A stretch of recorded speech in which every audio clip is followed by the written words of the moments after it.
ఆ నాయకుడు చేసిన మంచి పనికి బస్తీ వాసులు ప్రశంసలతో ముంచెత్తారు. ప్రస్తుత రోజుల్లో ఆధార్ కార్డు ఎన్రోల్మెంట్ కు గంటల తరబడి మీ సేవల వద్ద, పోస్టాఫీస్ కార్యాలయం వద్ద, బ్యాంకుల వద్ద ఎదురు చూడాల్సి వస్తుంది.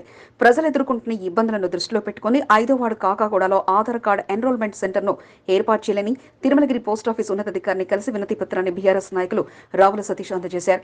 ఆయన విజ్ఞప్తి మేరకు 2 రోజుల పాటు ఆధార్ క్యాంపును కాకాగూడ హనుమాన్ దేవాలయం వద్ద ఏర్పాటు చేశారు. శుక్ర శనివారాలు 2 రోజుల పాటు క్యాంపు కొనసాగుతుందని 5వ వార్డు ప్రజలు ఈ అవకాశాన్ని సద్వినియోగం చేసుకోవాలని పోస్టాఫీస్ ప్రజా సంబంధాల అధికారి నరసింహరావు తెలిపారు. గారి రిక్వెస్ట్ ప్రకారం ఇక్కడ క్యాంప్ పెట్టడం జరిగింది.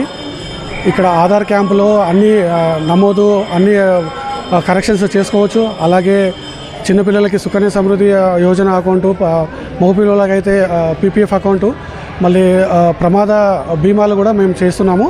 మీ సౌకర్యార్థము ఇవాళ రేపు 2 రోజులు ఇక్కడ కొనసాగుతుంది. కాబట్టి తమ విజ్ఞప్తి మేరకు క్యాంపుని ఏర్పాటు చేసిన పోస్టాఫీస్ అధికారులకు రావుల సతీష్ కృతజ్ఞతలు తెలిపారు. ఎంతో మందికి ఈ అవకాశాన్ని సద్వినియోగం చేసుకున్నారని, శనివారం కూడా క్యాంపు కొనసాగుతుందని, ఆధార్ కార్డుతో పాటు పోస్టాఫీస్ సంబంధించిన పథకాలను సద్వినియోగం చేసుకునే వారు వినియోగించుకోవాలని రావుల సతీష్ విజ్ఞప్తి చేశారు. ఈరోజు తిరుమలగిరి పోస్టాఫీస్ వారి సహకారంతో కాకాగూడలో ఆధార్ క్యాంప్ ఏర్పాటు చేయడం జరిగింది.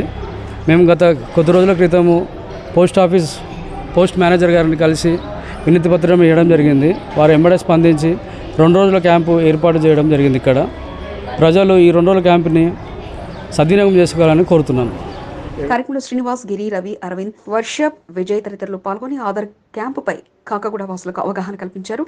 ఈ సందర్భంగా ఓ మంచి కార్యక్రమానికి శ్రీకారం చుట్టిన రావుల సతీష్ను పలువురు అభినందించారు.